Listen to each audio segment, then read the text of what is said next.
Bapak saksikan surat penangkapan kita dari Unit 2 Subdit Siber Polda Metro Jaya.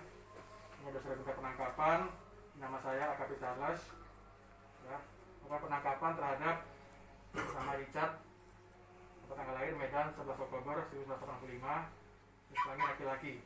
Ya, saya berlaku untuk membawa kantor polisi untuk melakukan pemeriksaan terkait pasal 30 junto 46 Undang-Undang ITE dan atau 231 KUHP dan atau 221 KUHP. Ya, dari tadi pagi kita sudah sampai di sini, lagi di security, dampingi orang tua, ada pengacara juga. Kemudian saya juga tanya, kalian lagi di mana? Lagi di kapal. Artinya jalan darat dong. Dan saya tanya kemarin, siapa tersangka? Baru mereka katakan tersangkanya ada. Baru kemarin.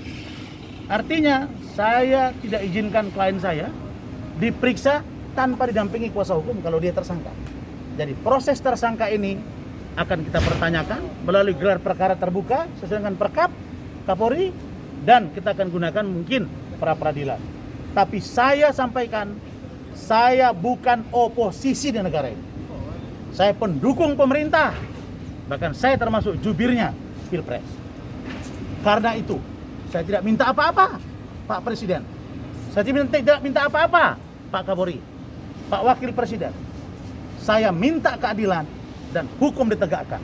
Karena itu, tindaklah orang-orang yang telah melakukan pelanggaran yang mengganggu dan merusak konsep atau moto presisi yang telah dibangun, yang telah diterapkan dengan susah payah oleh Pak Kapolri. Tapi katanya Pak sudah dipanggil Pak 2 kali Pak, Kartika Putri. Kartika Putri katanya sudah dipanggil penyidik 2 kali Pak, dari Polda Sumsel. LP-nya baru masuk, bagaimana dipanggil 2 kali? Katanya LP-nya sudah bulan 2 Pak. Bulan 2 Pak, masuk Pak. Bulan Februari. Februari Pak. Dilapor ke sini Pak. Tadi pagi saya ketemu di Krimsus belum tahu. Iya. Kalau bulan berapa laporannya saya belum tahu, kan sampai kan kita nggak berapa informasi juga tuh. Sekarang begitu ketangkap siapa? Richard Lee. Baru muncul LP-nya. Baru ribut kan? Kemarin nggak ada itu. Jadi makanya kan kita belum tahu apa benar bulan 2. Kalau nggak salah bukan bulan 2, kayaknya baru setelah ditangkap dia merasa komplain, dia lapor gitu loh. Bukan dari bulan 2. Bulan 2 itu mungkin yang di Polda Metro kali yang dia dilaporkan oleh siapa? Kartika Putri. Itu kan terkait dengan itu apa namanya itu? Pencemaran Nama baik gitu. nama baik ya. Oke, Pak. Tapi